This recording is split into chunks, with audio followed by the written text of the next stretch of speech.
Hai, nama saya Dr. Nazrul Nizam bin Nordin. Saya adalah pakar pediatrik dan gastroenterologi di Sunway Medical Center.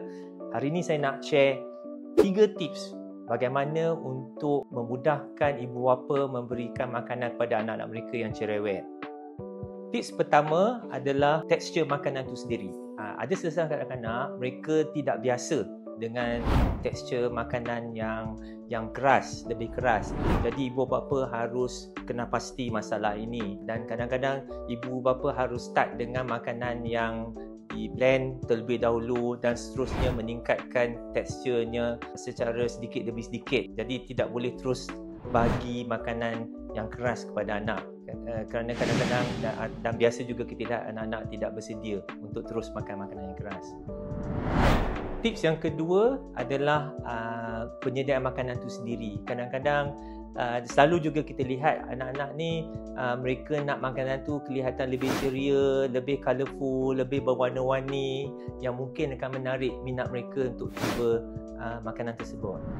Tips ketiga adalah penggunaan gadget. Gadget tidak digalakkan sama sekali digunakan untuk mengalihkan perhatian anak-anak sewaktu makan.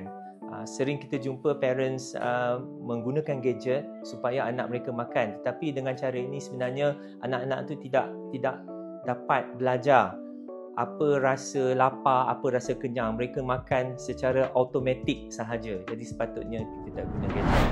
Akhir sekali, satu perkara yang penting adalah elakkan memberi makanan ringan antara waktu makan utama, kerana jika ibu bapa buat begini, anak akan terasa kenyang dan nafsu makan waktu makan utama itu sendiri akan kurang dan tidak membantu merangsang mereka untuk cuba apa yang dihidangkan.